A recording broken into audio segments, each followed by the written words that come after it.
Time for tonight's rewrite. Do you ever get the feeling that Glenn Beck's job is to be a smokescreen for Bill O'Reilly? Beck is busy saying so many utterly insane things that get him so much attention that it's easy to miss O'Reilly's lower voltage lies. Here's O'Reilly talking with renowned prostitute patron Dick Morris about the thing O'Reilly can never stop talking about, his interview with President Obama. The president wouldn't basically define how he sees the Muslim Brotherhood. He would not do it. He said there are strains of anti-Americanism in it, but that sounds like MSNBC. There are strains of anti-Americanism over there. Okay, so. Sure. So O'Reilly tells the lie that MSNBC is anti-American and gets a desperate guy whose public record with prostitutes makes him unemployable anywhere else to agree with him. And his devoted audience thinks they just learned something, which explains why a University of Maryland study found that Fox News viewers are misinformed more than any other news network viewers, a study that was not the first to reach that conclusion. Now, when I say O'Reilly is lying about this, I'm giving him credit for sometimes being smarter than what he actually says. And on this one, O'Reilly knows better. He knows there's nothing anti-American going on at this network. But he's seen the studies about how, shall we say, impressionable his audience is. And he knows that everyone on the Fox payroll who appears as a guest on his show is going to say exactly what he wants them to say. He has by now figured out exactly what his audience wants to hear, and that's what he delivers. And when that requires lying, O'Reilly can do it without blinking because he's discovered there's a lot of money to be made in those lies. Here's what I see when I look at Bill O'Reilly.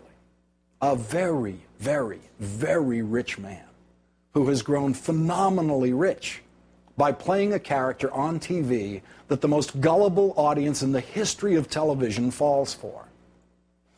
When I look at O'Reilly, I also see dozens of guys I grew up with who are just like him. Overbearing, argumentative Irish guys who think they know everything and can back up nothing. Those guys have always been a joke to me, which is why O'Reilly almost never has the capacity to outrage me, because he is just a joke to me most of the time.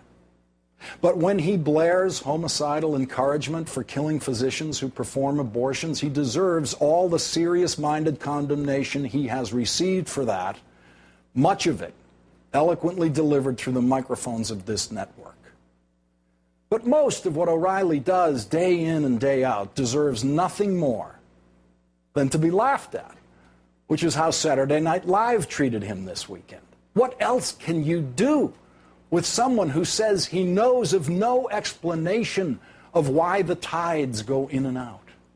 And then, when told it has a little something to do with the moon, thinks he can stump you with this question.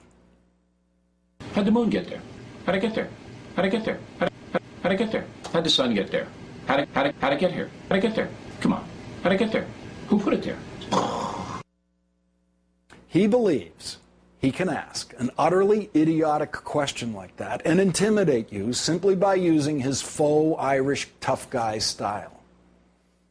Billy boy, I know real Irish tough guys. They don't look and sound like you. And none of them come from Long Island like you. And none of them go to work in makeup like you. Anybody who knows real tough isn't fooled by your act, Bill. Now, I have a homework assignment for your underworked staff. Since they've finished explaining the tides and the moon to you, put them to work trying to find what this network has done or what I have done that is anti-American. Take as long as you want. Find it and show it to your audience. And if you're as afraid to accept my challenge as I think you are, if you don't even try to provide facts to back up what you said about me, no one watching this show is going to be surprised, Billy, because they will know that you will have proved everything that I just said about you.